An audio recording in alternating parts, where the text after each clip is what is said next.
morning, PASW family and friends. Happy Tuesday.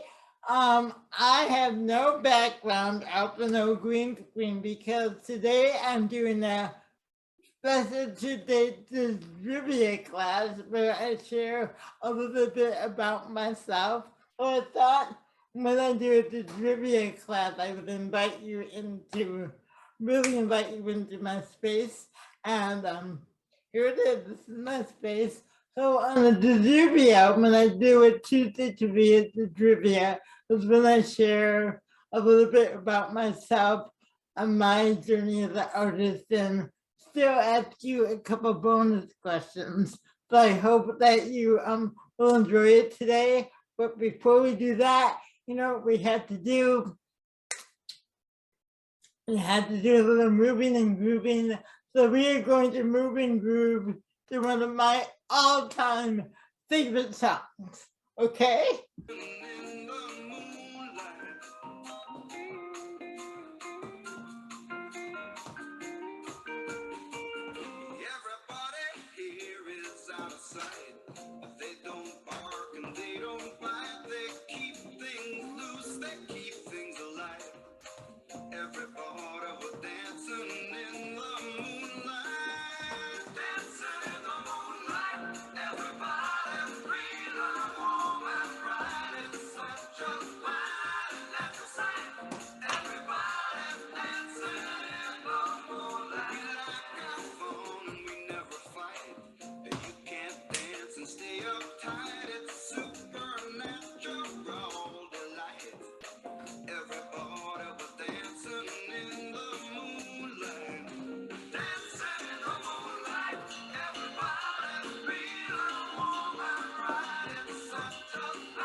Alright guys, stop.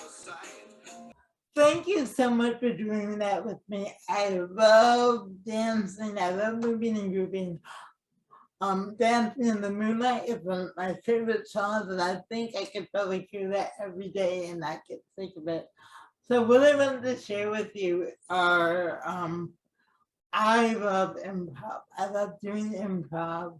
You know, a lot of my classes I do improv, and improv is basically doing a scene without a script. One of my favorite forms of improv is narrative improv.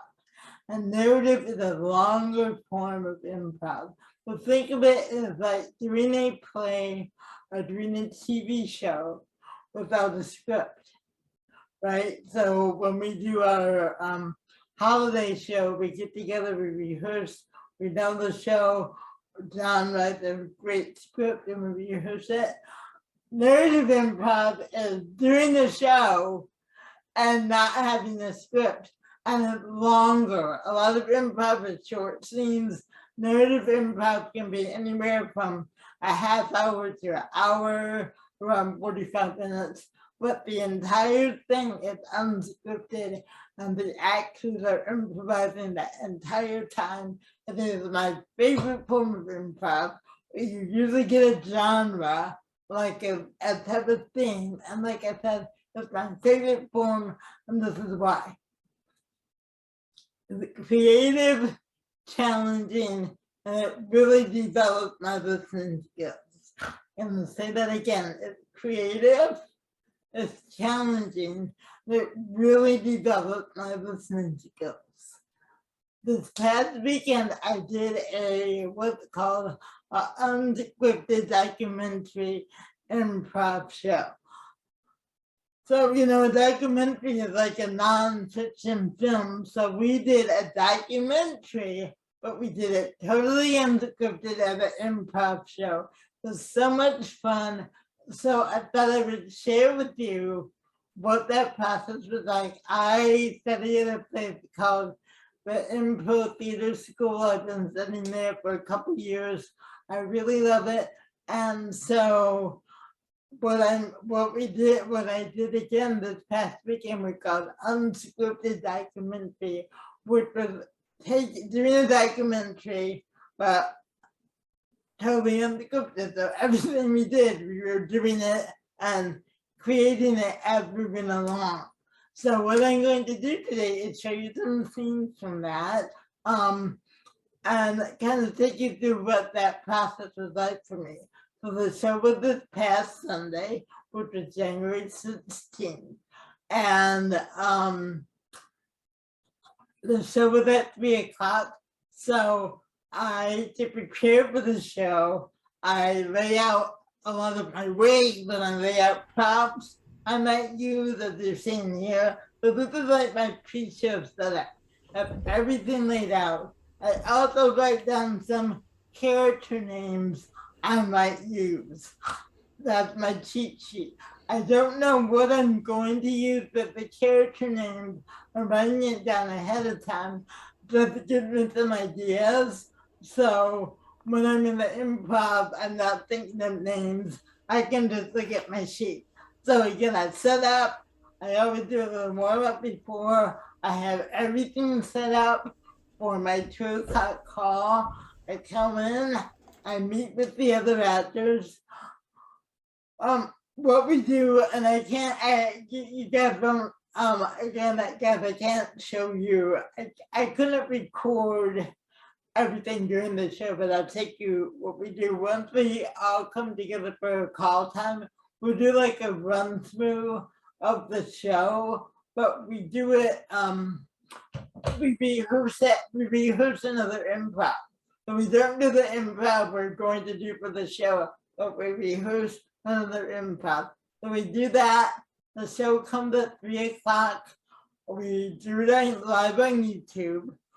We have a stage manager or a technical improviser, and what he or she does is monitors the chat. If we do it on YouTube, so you know how when we watch on YouTube, we chat, they monitor the chat. They add the audience is watching for suggestions. We were doing an unscripted documentary about a corporate crime. So something that went bad at a business. So we got a lot of suggestions. We chose T-Mobile. So we created an improv about a corporate crime going on at T-Mobile, and it was so much fun.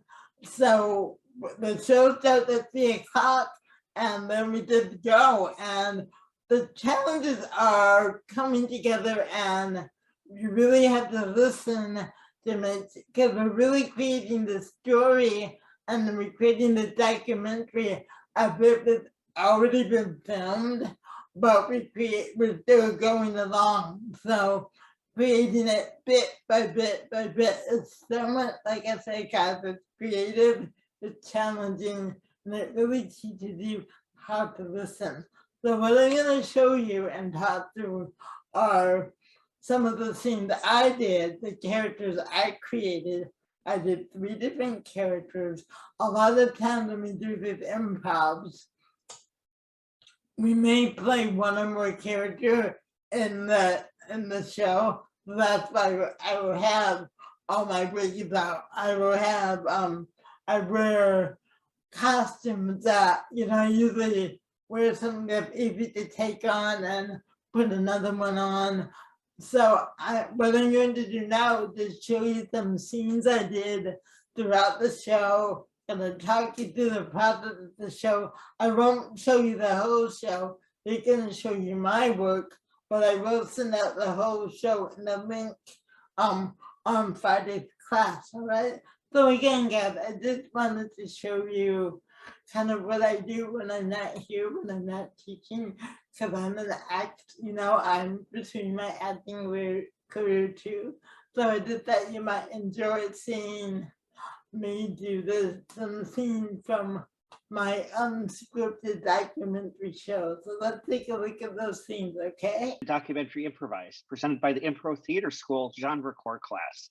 I'm Simon Duval, And today we'll be presenting a fully improvised documentary about a white-collar corporate crime. To get our documentary going, we need from you a suggestion of a well-known corporation like Dunkin' Donuts or Apple or Nike. Please write your suggestions in the chat and our moderator will let us know what you suggested. In the meantime, questions we've had from you. Ooh, some good ones. Lego, Vlasic Pickles, Little Debbie, T-Mobile, Wonder Bread, Lazy Boy Furniture, IKEA. I like T-Mobile. So with the suggestion of T-Mobile, we begin documentary improvised.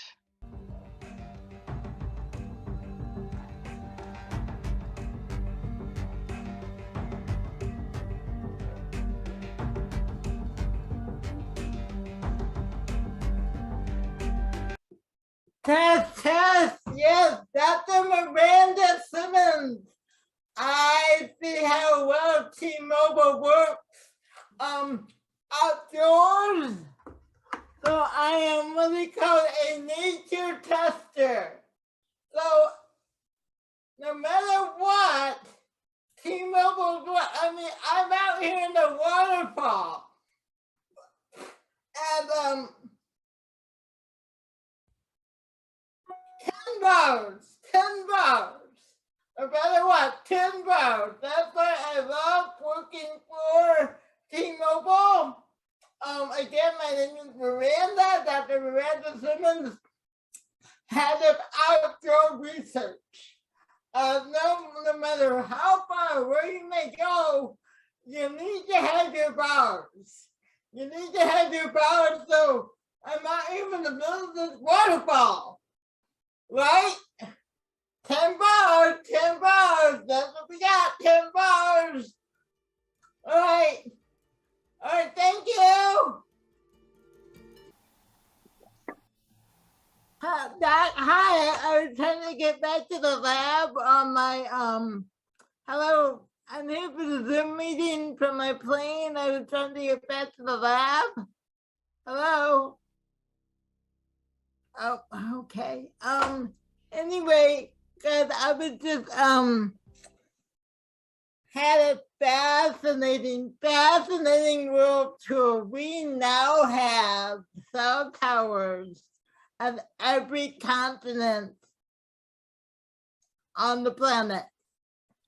Just leaving Antarctica now. We have a cell tower in Antarctica, Africa, Europe, Australia, Asia, North America, South America. Every continent we have cell towers now, thanks to our international program. And I got to head that up. I'm very, very proud of where T-Mobile is going.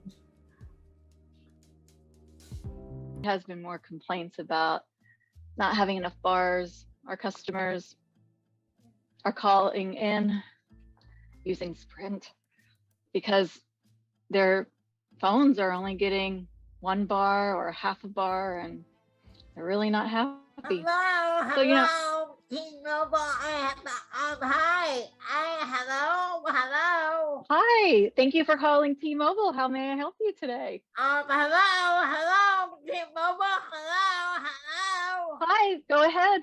This is T-Mobile. T-Mobile, why isn't this working? Hello.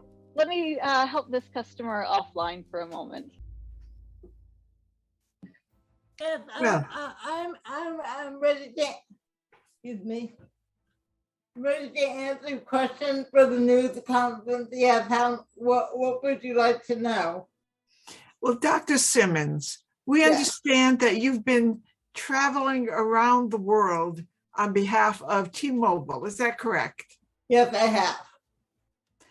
And you've gone to, at last count, 17 different countries. Is that correct? In all southern continents, yes. And your specialty is working under waterfalls. Is that also correct? Yes, it is. Now, it's our understanding, Dr. Simmons, that you stay at only the highest quality hotels, 5-star and above, when you travel. And you need to understand that my work is very precise, and therefore I need to have my rest. Would you please answer yes or no? You stay at 5-star and above hotels when you travel As around I the world. just stated, my work is very precise and I need to have my rest. I'll take that as a yes. Let the record reflect that Miss Simmons, excuse me, Dr. Simmons. Thank you, response was Dr. Simmons. positive. Yes, thank you. T-Mobile pays these bills, is that correct? They do pay for my travel. Yeah, I work for them, and most businesses do reimburse their employees for travel. I give them my expense account. And your travel on airlines is always first class, is it not?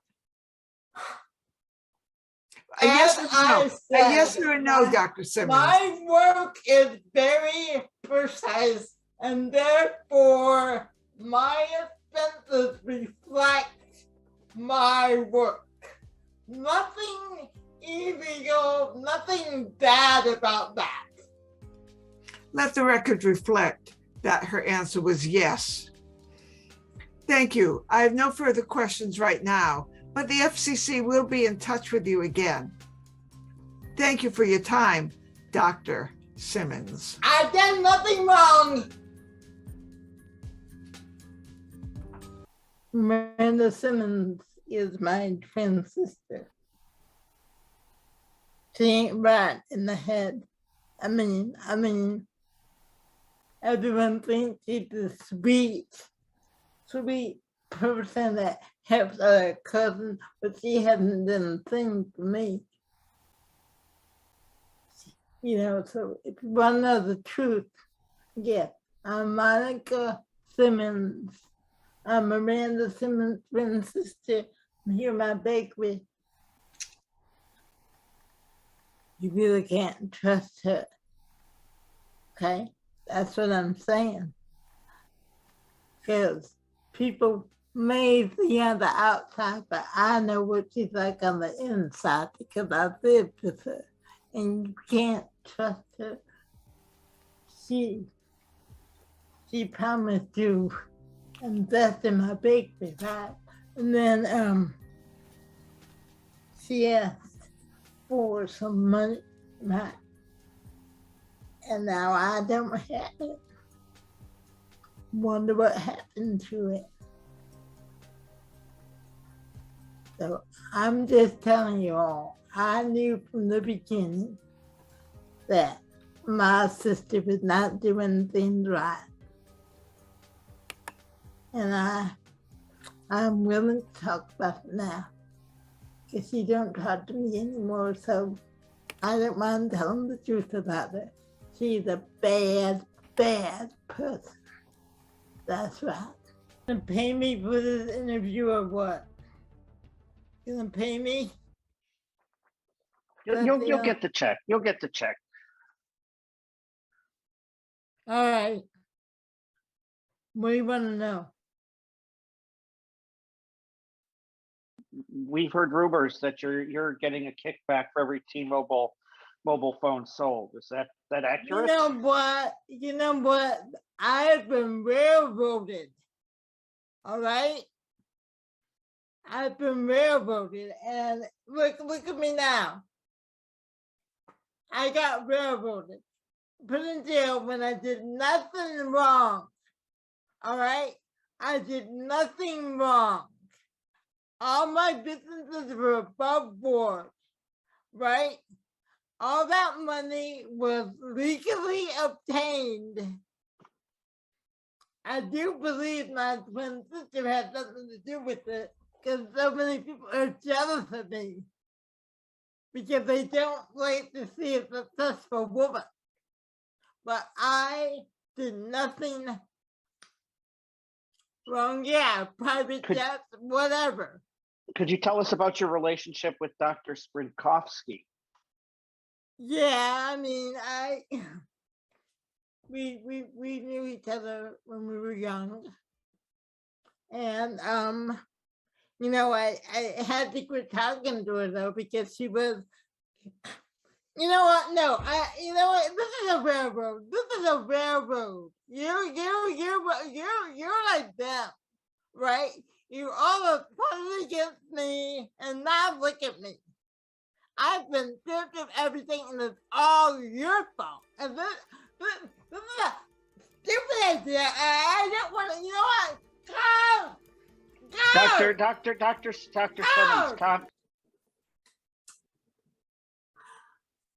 Did you have like? I hope you did. I hope you guys enjoyed that. Like I said again, I love teaching, but I love acting. I wanted to act, but I mean, this is my last Olympian, so I just wanted to share with you something I'm very passionate about. Some of the challenges of doing improv is like that. It's like I said, you really have to listen. Sometimes, even when you have an idea, someone will have another idea that changes what you originally did. But with a lot of listening, like I said, at some point, it was decided that I would be the bad guy. So I had to, the one that did the crime. So I had to, you know, this is a continuing opportunity to learn how to listen. So again, I love doing improv, and I love doing narrative improv, especially if it's creative. Is creative and challenging, and it really teaches you how to listen, right? So now we're gonna go to the bonus round, and I have a couple bonus questions for you, even on the trivia. So let's go to the bonus round.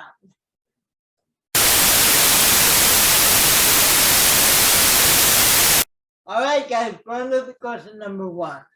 What is one reason that I love doing narrative improv? I gave you three. What is one reason that I love doing narrative improv? Okay. Question number two. So bonus question number one.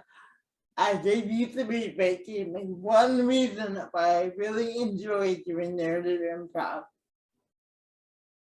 Okay, good. Question number two. What was the name of the character I played? I played 2 or 3 characters. Now, what was the name of the main character I played? What was her name? So again, bonus question number one. Name one of the 3 reasons I love doing improv. You can name all 3, but I name at least one. Bonus question number 2. What was the name of the character I played? The main character. Those are our bonus questions for today. Guys, I hope you enjoyed this class. I love doing them for you. Tomorrow we have another Motivational Wednesday. So let's get back to our movement. Let's end it the way we began it, with some more moving and grooving.